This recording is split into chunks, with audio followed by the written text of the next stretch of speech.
Et oui, donc on reçoit Anthony de l'équipe Cyborg pour parler de l'initiative qu'on a lancée, enfin qu'on a annoncée en tout cas le 10 septembre, euh, du lancement de la tokenisation de notre newsletter quotidienne. Et on accueille Maxime aussi qui vient de nous rejoindre. Et bonjour à tous, j'espère que vous allez bien. Ça va très bien, je te remercie. Eh ben oui, effectivement, et en plus, on vient de lancer la vente là il y a quelques minutes, à l'instant sur le site de Cryptost. Il y a un tutoriel qui vient d'être publié. Ouais, exactement. Voilà, Que celui qu'on voit là affiché. Je peux vous expliquer le principe assez rapidement. En fait, nous, on envoie donc une newsletter quotidienne avec les dernières actualités qu'on a publiées sur Cryptost. D'ailleurs, je vous invite évidemment à vous abonner. Et donc, on a tokenisé 4 espaces publicitaires en haut de cette newsletter-là, qui sont mis en vente là depuis quelques minutes sur la plateforme de Cyborg.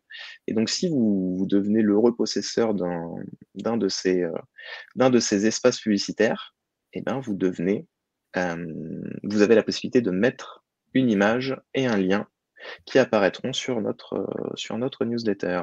Et donc, on soit l'équipe de Cyborg. Ce que je voulais faire, peut-être, c'est que vous vous présentiez un petit peu et que vous présentiez l'initiative Cyborg un petit peu à tout le monde, qu'est-ce que c'est, etc. Et salut Margot. Hello tout le monde, vous m'entendez bien? Ouais, Très bien. très bien, Merci de nous accueillir. avec grand plaisir. Eh ben excellent. Du coup, peut-être pour commencer rapidement, déjà par rapport à l'équipe, là on a la chance d'avoir plusieurs personnes de notre équipe, dont Anthony qui est une des personnes qui vraiment gère toute la partie technique de Cyborg et c'est aussi la personne qui a énormément d'expérience sur l'aspect média, etc. de par son passé, enfin de par ses expériences passées et qui nous a amené beaucoup de savoir sur ça. De l'autre côté, aujourd'hui, on a Margot qui gère toute la partie marketing, communication et croissance en général au niveau de la société. Et donc, on est très heureux de ce premier partenariat avec Cryptost, donc notre première intégration pour faire très simple et rapidement expliquer ce qu'on fait chez Cyborg et notre thèse. Nous, on a commencé par travailler en fait et à développer dans le consumer crypto, donc c'est tout ce qui est accès, comment on peut toucher plus de gens dans l'écosystème Web3. Et en fait, on s'est rendu compte que pour toucher plus de gens, un modèle de monétisation durable et sustainable et vraiment propre à nos valeurs, aux valeurs Web3 était nécessaire. Et donc, c'est ce qu'on a décidé de développer. Là, on est très heureux parce que Cryptos est la première intégration officielle avec notre solution. Et en fait, tout simplement, ce qu'on permet de faire, c'est très simple. En fin de compte, quand on regarde les différents moyens de monétisation qu'il y a aujourd'hui, nous, ce qu'on vient apporter, globalement, ça permet de dire, OK, aujourd'hui, on n'achète pas de la pub, mais en fin de compte, un sponsor, il va venir acheter un terrain digital. Donc l'idée, c'est de changer un petit peu la vision de la pub qu'on a aujourd'hui et de plus dire, OK, j'achète de la pub pour tant de KPI, etc. On se détache un peu de ces données-là qu'on avait avant. Et l'idée, c'est de dire, je vais acheter un terrain digital comme si j'allais acheter un terrain dans la vraie vie, finalement, un terrain pour faire de l'immobilier. Et une fois que ce terrain il est acheté, il donne le droit exclusif à son propriétaire de proposer une pub. Donc là, ici, si vous achetez un des encarts de cette newsletter, vous allez pouvoir proposer pas de pub avec un lien. Ça pourrait très bien être un lien de référent vers une plateforme, vers une de vos plateformes, ça pourrait être autre chose. Et en fin de compte, tout ça pour dire que vous avez ce droit d'exploiter la visibilité actuelle. Mais c'est bien plus que ça parce que comme vous possédez un terrain et non pas une pub, ce terrain, vous allez ensuite pouvoir le revendre sur le marché secondaire. Et donc, il y a une notion de spéculation sur quelle va être la visibilité future de Cryptost. Enfin, de cette newsletter là sur le mois qui va suivre. Ce qui est intéressant de l'autre côté du publisher, donc côté Cryptost, c'est que eux, ils gardent la main sur ce qui est affiché. C'est-à-dire que on connaît bien dans le Web3, il y a énormément de problèmes de scam, de fraude avec les ads, etc. Et on ne peut pas avoir un système où, en fin de compte, on n'a pas le contrôle sur ce genre de choses parce que ça peut nuire à l'image du média, à l'image du publisher en général. Et donc là, Cryptos garde la main sur ce qui est affiché. Et comme ça, ils ont une charte avec ce qui est possible de faire, pas possible de faire. Et donc voilà, ça c'est tout notre système. Je ne sais pas si Anthony, tu vas rajouter quelque chose par rapport à ça. Non, écoute, c'est parfait. C'est vrai que ce serait intéressant aussi d'avoir le point de vue côté Cryptos. Est-ce que ça vous parlait ce genre de solution? Est-ce que ça résout aussi des problèmes que vous rencontrez dans le sponsoring au quotidien pour que le média puisse se perdurer économiquement? C'est vrai que nous, c'est des choses qui nous intéressent, qui nous passionnent aussi, parce qu'on est certes passionné comme tout le monde ici, je devine, de Web3, mais on est aussi passionné par les médias et par aussi, surtout l'économie, quoi. L'économie des médias fait en sorte que les médias restent rentables. Nous, ça résout une problématique qui est quand on lance de nouveaux produits, souvent on n'a pas de, entre guillemets, de track record, on ne sait pas exactement comment est-ce que ça fonctionne, et certains partenaires en fait préfèrent déjà voir un petit peu le fonctionnement, préfèrent avoir des données, des datas avant d'investir un petit peu en termes de visibilité. Et là, ça permet directement de pouvoir faire appel à la communauté et de pouvoir se financer auprès de la communauté, et en même temps, ces personnes qui prennent un encart publicitaire vont aussi parier entre guillemets sur la future réussite de la newsletter de Cryptost. Donc là, j'ai affiché à l'écran quelques données en termes de la newsletter hebdomadaire, puisqu'on a aussi une newsletter, là c'est la newsletter quotidienne, pardon, parce qu'on a aussi une newsletter hebdomadaire.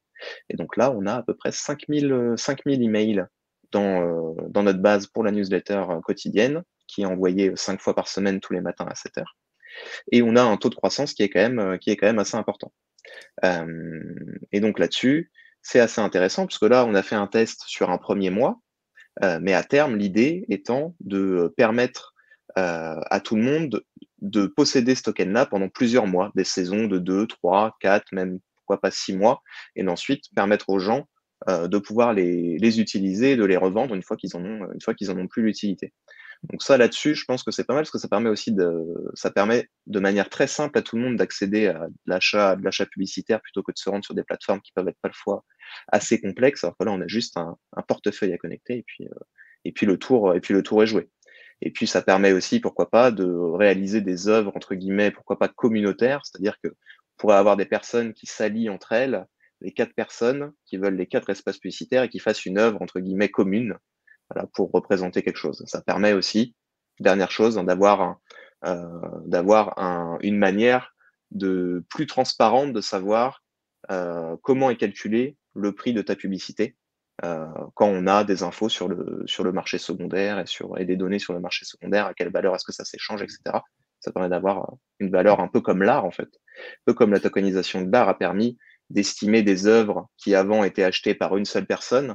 La tokenisation permet de tokeniser ça en milliers de morceaux et permet d'avoir une idée un peu plus précise de ce que les gens, entre guillemets, monsieur tout le monde, est capable, enfin, estime cette œuvre-là en réunissant la valeur de tous les tokens de cette œuvre d'art-là. C'est vrai que ça, c'est assez unique, le fait que la publicité, le sponsoring se fait, le prix est défini par le marché, en fait, par les forces du marché.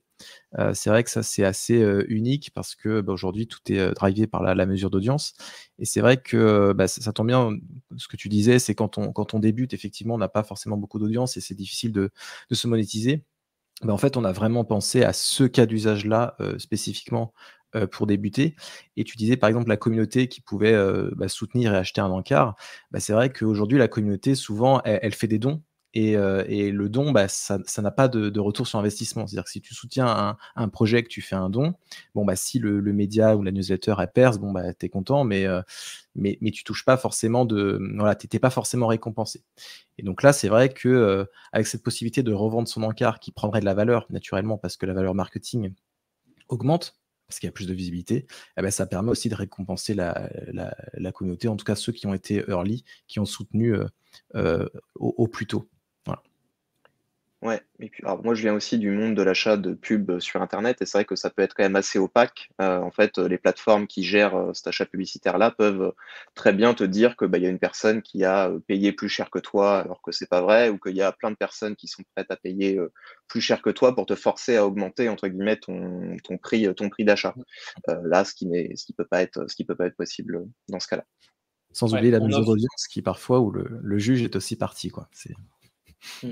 Ouais, tout à fait. On offre du coup, c'est ça, une certaine transparence à la fois pour les différents sponsors, mais aussi juste la communauté qui va pouvoir lire la newsletter, et cetera. Eux vont aussi avoir une certaine transparence sur OK, comment le média que je lis est financé. Et en effet, depuis tout à l'heure, on parle de médias, mais en réalité, aujourd'hui, on touche aussi et on va s'intégrer notamment avec d'autres plateformes que des médias, hein. Nous, notre technologie, elle peut s'intégrer sur n'importe quel site web, newsletter, etc. C'est ça ce qui est intéressant, c'est que demain, n'importe quel DApp, on pourrait prendre, je sais pas, des DEX par exemple, on pourrait prendre vraiment de façon assez large des outils comme CoinMarketCap, du DexTool, pourquoi pas du TradingView, ce genre de choses. Et en fin de compte, on pourrait aller s'intégrer là-bas. Et à terme, l'objectif, c'est nous aussi d'avoir une offre en fin de compte de différents publishers, donc de personnes qui peuvent display de la publicité sur une newsletter, un site web ou autre, et en fin de compte d'avoir une vraie marketplace où on a un sponsor qui vient, qui va regarder, ok, ben moi voilà, je suis par exemple Swissborg, je cherche à toucher des gens qui sont en Europe et débutants, et nous on va pouvoir dire, ah bah attends, des gens qui sont en Europe, ben bim, crypto c'est parfait, des gens qui sont par exemple débutants et qui sont en Europe, ben, peut-être que CoinMarketCap ce sera bien, etc., etc. Et en fait, à terme, ben, les gens ils pourront venir acheter comme ça. Et en fait, on parle carrément d'achat d'actifs parce que c'est finalement, on tokenise de la visibilité. Et c'est vrai que c'est assez intéressant. Je ne sais pas si vous avez pu remarquer ça. Peut-être que c'est que mon fil Twitter, mais globalement, il y a pas mal de gens, que ce soit des investisseurs, des gens dans différentes communautés qui parlent de cet aspect consumer et de tokeniser un peu ce qui est non entre guillemets, disons, tokeniser des choses qu'on ne peut pas forcément toucher ou qui, disons, au premier abord, sont pas super simples à tokeniser. L'immobilier, c'est un cas, bon, on connaît, c'est assez simple, mais il y a des choses comme, par exemple, est-ce qu'on peut tokeniser l'attention des gens? Difficile à dire. Nous, on ne tokenise pas de l'attention des gens. Par contre, on a la visibilité qui est nécessairement associée à cette attention. Et en fait, on rentre de plus en plus dans une période où, en tout cas, il est possible qu'on vienne chercher à tokeniser ce genre de choses et essayer de donner une valeur. Et donc, il y aura plein de nouveaux types de valeurs qui vont arriver, que ce soit de la réputation qu'on peut avoir, qui sera peut-être à un certain moment sur tout ce qui est le DID, donc tout ce qui va être réputation on-chain, identité numérique, etc.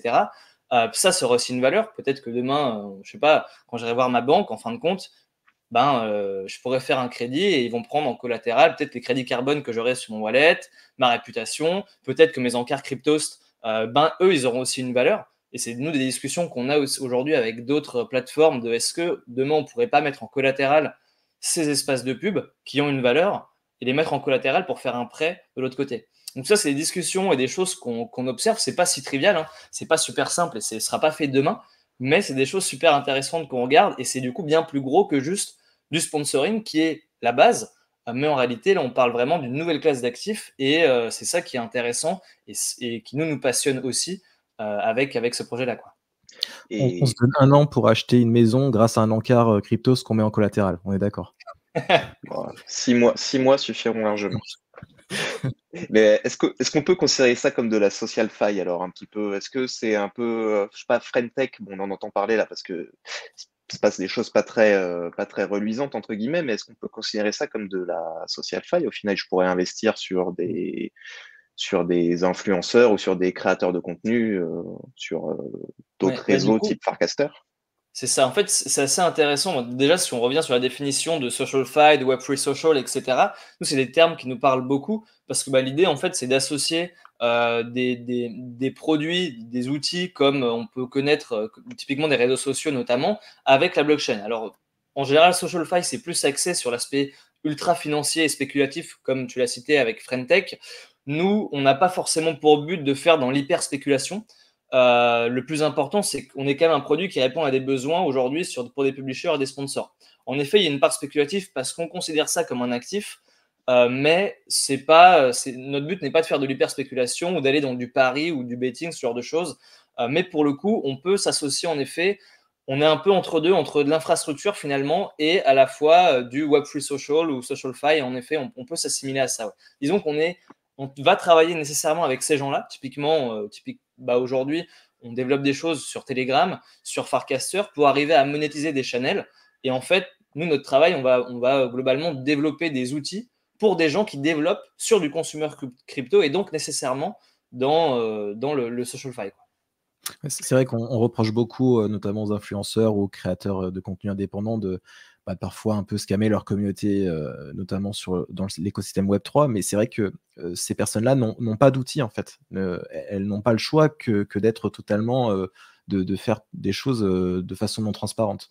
Donc c'est vrai que nous aussi, ce qu'on veut, c'est leur proposer voilà, une plateforme, un outil qui permet d'être totalement carré avec leur communauté. Et c'est pour ça qu'on aimerait petit à petit, là c'est vrai qu'on s'intègre sur les newsletters, sur les sites web, bientôt sur Telegram et plus, mais mon travail aussi actuellement, c'est quasiment live pour s'intégrer en tant que frame, comme le disait Maxime tout à l'heure. Donc c'est-à-dire s'intégrer vraiment au sein des posts, notamment dans Farcaster, dans Warpcast. Et donc comme ça, voilà, les influenceurs, les créateurs de contenu indépendants, voilà, ils auront les outils, il n'y aura plus d'excuses pour être honnête, on va dire. Et un peu comme un peu comme ce qui se passe sur Farcaster, ou même ce que Solana avait lancé sur X avec l'intégration directement, la possibilité de mint. Exactement, ouais. Ça sur Farcaster, on a déjà un POC, on a déjà une preuve de concept là-dessus. Donc s'il y a des gens qui ont envie de monétiser leur channel sur Farcaster, ils peuvent nous contacter. On est quasiment on est prêt là. Intéressant. Et là, je vois qu'il y a Calice75 qui pose une question et qui dit: est-ce que le public peut aussi voir les publicités qui sont refusées par le média? Oui, tu peux même descendre là, ce qu'on voit à l'écran, tu peux descendre et on voit qu'il y a une partie en fait ad validation, voilà, ici. Et donc là, on a l'historique et on voit les pubs qui sont en cours de validation, celles qui ont été validées, celles qui ont été refusées. Donc voilà, donc là, bon, pour l'instant, on vient de lancer l'offre, mais effectivement, on voit, et tout est on-chain en plus, hein, donc c'est-à-dire que même si nous, on part, on disparaît, ce sera gravé à jamais, toutes les interactions de soumission, de validation ou refus entre le média et le sponsor, c'est visible de tous. Et du coup, c'est sur Base, hein, si je dis pas de bêtises. Alors c'est sur Base, c'est la blockchain sur laquelle on a déployé pour le moment, mais on réfléchit à être multi-chain également. Maxime, je ne sais pas si on est sur l'embargo, mais si. Je pense qu'on peut en parler globalement. Nous, ce qui est important pour nous, c'est de se développer avec des chains qui, en fin de compte, ont les mêmes tests que nous. C'est-à-dire qu'ils vont développer pour du consumer. Donc Base, ça fait totalement sens parce qu'en plus, on a une grosse thèse. Enfin, moi, personnellement, j'ai une grosse thèse avec Base d'un point de vue distribution. De par leur lien avec Coinbase, ils ont le Coinbase Wallet, ils ont leur Smart Wallet, ils ont Farcaster au sein de leur écosystème. Donc, beaucoup de choses me font dire personnellement que ça semble être un pari intéressant comme blockchain qui a de grosses chances en fait, de bien performer et d'avoir beaucoup d'utilisateurs à l'avenir. Mais il y a d'autres blockchains qui existent qu'on regarde pas mal, comme notamment Abstract, qui est une blockchain anciennement Frame, qui a été racheté par Igloo Inc., donc la société derrière les Pudgy Penguins. Et en fin de compte, eux, pareil, ils sont très axés consumer, donc il y a pas mal de chains qu'on regarde. Et en fait, nous, notre objectif, c'est vraiment d'aller avec des chains qui ont vraiment ces mêmes thèses côté consumer et qui veulent aller vraiment au next step, aux prochaines étapes à ce niveau-là, et qui ont compris en fait la nécessité d'aller vers du consumer parce que aujourd'hui, financer le dernier Layer 1 qui sort, c'est bien, mais c'est probablement pas ce dont on a le plus besoin aujourd'hui dans l'écosystème pour avancer et avoir de plus en plus de gens qui viennent et qui utilisent finalement toute la tech qui a été construite ces 2 dernières années, quoi. En termes d'intégration, là, vous en avez d'autres qui sont prévus prochainement que vous pouvez disclose ou pas? Disclose, non, mais il y a pas mal de choses dans le pipe qui arrivent. Ouais. Justement, on parlait d'une autre chaîne, il y a carrément peut-être tout un écosystème qui serait intéressé pour tester notre solution. Mais c'est vrai que tant que c'est pas live, on préfère toujours ne pas trop le dire, mais les discussions sont bien avancées. Ok, ça marche. Et du coup, là, tu parlais donc d'Abstract et des Pudgy Penguins. Est-ce que, un peu dans le futur, comment est-ce que tu verrais, est-ce que tu as une idée de comment est-ce que ça s'intégrerait avec des communautés, des collections de NFT, ce genre de choses-là? Quels sont un peu les ponts qui peuvent être faits avec Cyborg Ads? Ouais, bien sûr. Je pense que le mieux, c'est que ce soit Anto qui réponde parce que je sais que tu as toute une thèse sur ça avec notamment les PFP, etc. Donc, je te laisse répondre, mais carrément. Moi, quand on parle des Pudgy Penguins, c'est vrai que c'est une communauté qui est attachée à son NFT, notamment à sa PFP, et on fait un peu le pari que ces détenteurs-là de NFT vont devenir assez facilement des sponsors parce qu'ils vont vouloir mettre leur PFP un peu partout. Ils vont vouloir sponsoriser et afficher leur PFP un peu partout. Et en plus, si c'est dans l'écosystème Abstract, alors encore une fois, on n'en sait rien si on va vraiment travailler avec eux, mais on fait aussi ce pari qu'il y a quand même un sentiment d'appartenance fort et que avec notre solution, ça permet aussi de montrer publiquement son logo. En tout cas, ça permet de satisfaire en fait un sentiment d'appartenance et puis de se montrer un peu auprès des autres, quoi. De la même façon qu'il y a eu une tendance où on mettait son PFP sa PFP en photo de profil sur Twitter ou sur un peu moins sur LinkedIn, mais il y en a eu. On fait un peu ce pari-là qu'au lieu que ce soit sur les photos de profil sur les réseaux sociaux, ça pourrait être sur des newsletters ou sur des sites web ou n'importe où, quoi. On fait quand même ce pari-là des communautés de NFT qui vont vouloir vraiment pousser et montrer leur NFT. Ouais. Et après, de façon un peu plus générale, typiquement, nous, ce qui nous intéresse quand on va bosser dans d'autres écosystèmes, c'est aussi de s'intégrer dans les premiers cas d'utilisation dans leur écosystème. Donc, ça va être typiquement tout ce qui va être Blockchain Explorer, peut être très intéressant pour nous parce qu'en fait, on a différents types d'intégration. Là, notamment avec vous sur la newsletter, c'est des bannières plus ou moins classiques, comme on peut retrouver sur les différentes newsletters, mais il peut y avoir des cas, en fin de compte, où on pourrait associer une pub à notamment un mot-clé de recherche. Ça pourrait être, par exemple, je veux rechercher le wallet, donc je mettrais, je sais pas, l'adresse, par exemple, de Vitalik, et en fait, sur le Blockchain Explorer, je pourrais avoir une pub qui est associée à cette recherche-là. Donc, en fin de compte, c'est là qu'on voit que les possibilités sont vraiment énormes. Et donc, typiquement, les Blockchain Explorer, quand on touche un écosystème, c'est intéressant. Ça pourrait être même sur le site même de certaines blockchains, de certains écosystèmes. Il y a des choses assez intéressantes qu'on est en train d'explorer avec le token de propre blockchain ou de certains écosystèmes où en fait, on pourrait carrément potentiellement, réutiliser une partie des revenus pour que le publisher, celui qui donc vend ces espaces de pub et qui reçoit de l'argent, réutilise cet argent comme pression acheteuse pour son token et même utilise leur token pour à un moment donné acheter dans leur écosystème des espaces de pub, ce qui pourrait rajouter des utilités supplémentaires aux tokens de différentes blockchains ou de différents projets. C'est parce que c'est vrai que les espaces publicitaires, tu peux mettre n'importe quel currency en fait. Donc là, on voit c'est en USDC, il y en a aussi en Wrapether, mais tu peux mettre n'importe quel jeton ERC20. Donc voilà, comme disait Maxime, on peut imaginer des projets qui mettent de la pub. Cette pub-là s'achète dans leur jeton à eux. Et pourquoi pas, soit ce jeton ensuite il est brûlé ou autre, quoi. Enfin, voilà, on peut créer de l'utilité supplémentaire avec ces jetons-là. Et ce que disait Maxime sur l'idée de tokeniser, de faire des paris sur des termes de recherche, c'est ce qu'on a fait nous en démo. Comme vous le voyez là à l'écran, vous avez un ad space où c'est écrit hashtag altcoin. En fait, c'est qu'on a on a une démo qui permet d'écouter des Twitter Space. Et en fait, dans cette app-là, naturellement, il y a une barre de recherche pour faire des recherches sur les spaces qu'on chercherait à écouter. Et en fait, chaque terme de recherche affiche une publicité. Et donc, vous pouvez acheter l'espace publicitaire associé à un terme de recherche. Donc là, typiquement, si vous achetez ce token-là qu'on voit en face, si vous l'achetez, que vous soumettez la pub et qu'elle est validée, dans l'application, n'importe qui tape altcoin verra afficher votre publicité. Et donc ça, c'est vraiment l'idée tu peux faire un pari sur un terme tendance future. Maxime parlait des blocs Explorer, c'est ça, tu peux faire un pari sur tiens, telle adresse ou c'est l'adresse d'un smart contract, d'un protocole qui va sûrement percer. Voilà, j'achète l'encart de l'Explorer pour cette adresse-là, parce que je fais le pari qu'il y aura beaucoup de monde qui viendra plus tard parce que il y aura beaucoup de volume. Voilà. Donc, on fait des cas simples, comme là, on peut le faire avec la newsletter, où c'est vraiment on achète du terrain digital fixe, mais aussi des cas un petit peu plus dynamiques, comme ça. C'est ça, moi, que je trouve assez intéressant, notamment pour les jeunes créateurs de contenu qui cherchent un petit peu de financement. C'est qu'en fait, les personnes qui vont acheter un espace publicitaire tokenisé chez toi vont avoir tendance à te pousser justement pour faire progresser ton audience, pour que plus de gens voient leur pub, etc. Et donc, c'est un peu du gagnant-gagnant. Oui. Après, il y a juste un point pour moi qui est un peu, entre guillemets, pour donner un point un peu négatif ou quelque chose peut-être à améliorer, c'est si moi je vends un espace publicitaire pendant 1 an, et qu'une personne l'achète 10 € par exemple, elle le garde pendant 1 an, pour le créateur de contenu, c'est un peu problématique. Donc après, cette solution-là, c'est de faire des saisons un peu de 2 ou 3 mois, par exemple, pour limiter ce risque-là. Mais il y a ce côté-là qui peut être un peu compliqué. En fait, ce qui est assez... Non, vas-y. Vas-y, Anto. En fait, notre approche, quand tu parles par exemple de saison, nous, on se dit, on imagine, tu es un créateur de contenu, tu as un chiffre d'affaires cible pour tenir l'année.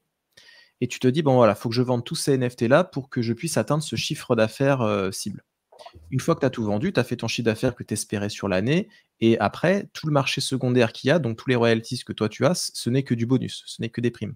Moi, je vois plus ça comme ça, c'est-à-dire que je vois plus comme tu les vends parce que tu as un chiffre d'affaires vraiment cible. C'est-à-dire, tu mets pas un chiffre comme ça un peu hasard en espérant qu'après il y ait du trafic, il y ait du volume pour que tu puisses te financer. Pour moi, c'est vraiment, tu es un média, tu as besoin de te financer. Une fois que tu as les financements, c'est bon, tu as l'argent, tu te concentres toute l'année sur ce qui compte, à savoir créer du bon contenu.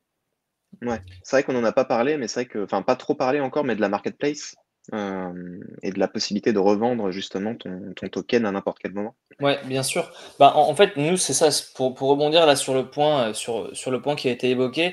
En fin de compte, il y a un peu 2 aspects. C'est-à-dire qu'en effet, on peut voir les choses de 2 façons. Soit on va vendre des espaces de publicité par saison, donc de façon un peu plus courte, ce qui va nous permettre, ben, de, en fin de compte, mieux suivre notre évolution. C'est-à-dire que si demain, il y a beaucoup plus de gens, ben, en fait, à chaque saison, je vais pouvoir augmenter les prix et donc gagner un peu plus à chaque fois. Mais c'est vrai aussi à l'inverse. C'est-à-dire que, si, dans 3 mois, on a un publisher qui a moins de gens que les mois précédents, eh ben peut-être que ça va le forcer à réduire son prix. Et du coup, vendre sur une des saisons plus longues permet de lisser ça et de lisser ce risque. Mais forcément, quand on lisse le risque de gagner moins, on lisse aussi l'éventualité de gagner plus s'il y a un mois où on fait plus. Donc nous, c'est vrai que ça, c'est un point. Et ce qui est intéressant, c'est que le média, enfin le publisher, il est totalement libre de choisir ça, de choisir sa durée. Et donc à la fin, ça, c'est une décision qui ne nous revient pas à nous, mais aux publishers. Et donc après, ils font ce qu'ils veulent. Et en effet, pour le coup, la marketplace, bah, ça c'est très simple. Les gens vont pouvoir aujourd'hui mettre sur le marché secondaire ces espaces de pub. À l'avenir, il y aura d'autres choses assez intéressantes qui vont arriver, potentiellement de la location, ce genre de choses, qui sont aussi très intéressantes. Et finalement, en fin de compte, il y a des parallèles évidents avec l'immobilier classique qu'on retrouve, quoi. Ouais.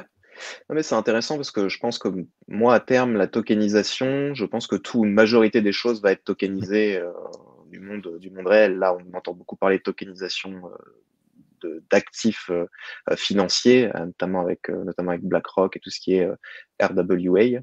Mais à mon avis, les real world assets, en fait, tout pourrait être tokenisé en tout cas. Ouais, bien sûr.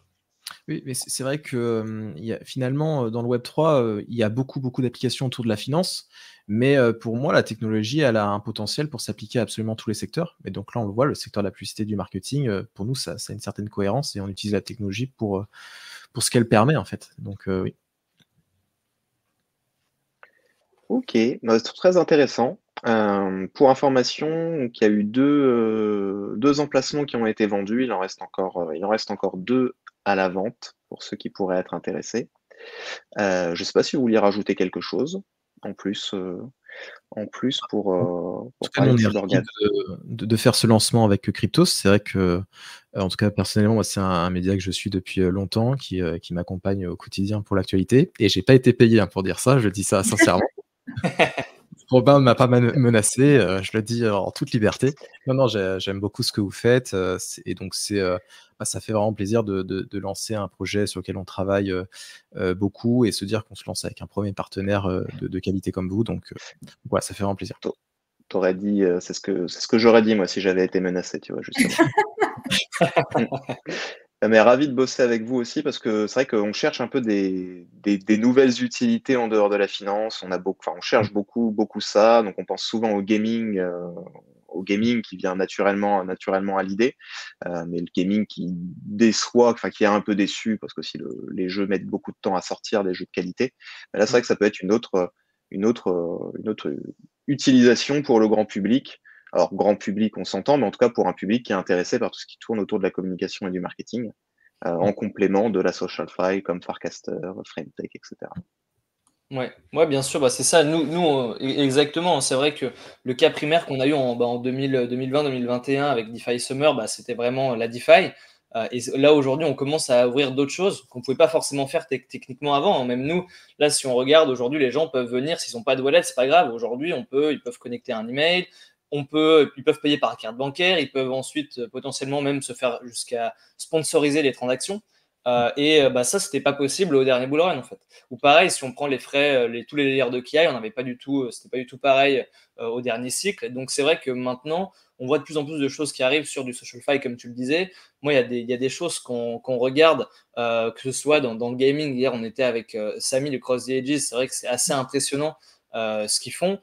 Et pareil, on a parlé déjà des Pudgy Penguin, mais ce qu'ils font avec l'IP, tokenisation de l'IP, donc de tout ce qui est propriété intellectuelle. Je ne sais pas si vous avez vu Story Protocol, par exemple, mais c'est absolument incroyable. Il y a des choses qui arrivent sur ça, sur la protection, la monétisation de l'IP. Même un Pudgy Penguin, on parle de PFP, en réalité, c'est bien plus. Je peux, sur un site qui s'appelle Overpass, prendre mon Pudgy Penguin, le mettre, et si j'ai une figurine qui est vendue à Walmart, qui est faite à base de mon NFT, je touche des royalties. Et donc, en fait, on fait vraiment des liens entre la vie réelle, enfin la vie physique, et tout notre univers qui jusque-là était purement réel, mais sur un monde digital. Donc ça, c'est vrai que c'est assez passionnant, quoi. Ouais, c'est vrai que Story Protocol, moi j'en ai entendu parler parce que ils ont levé 140 millions, si je dis pas de bêtises, donc il y a l'air d'y avoir de l'intérêt des investisseurs en tout cas derrière. On a cette ambition-là aussi. Je vous le souhaite.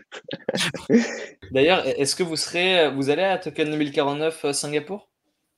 Non, on n'y sera pas cette année, malheureusement. Vous y serez? Ouais, on part. On y va avec Margot justement, ouais. et Anthony reste pour tenir les fondations. Mais ouais. Et oui, il faut bien quelqu'un qui tienne la baraque. Exactement. En tout cas, je vous remercie. Et puis on suivra ça avec attention. De toute façon, on vous fera un petit débrief un peu de l'expérience une fois qu'elle sera terminée en article, pour voir un petit peu les côtés positifs, les côtés un peu plus peut-être négatifs, et puis voilà, voir un petit peu en cas concret ce que ça a donné. Parfait. En tout cas, merci à tous et puis bon après-midi. Merci. Merci beaucoup. Bon après-midi. Salut. Au revoir.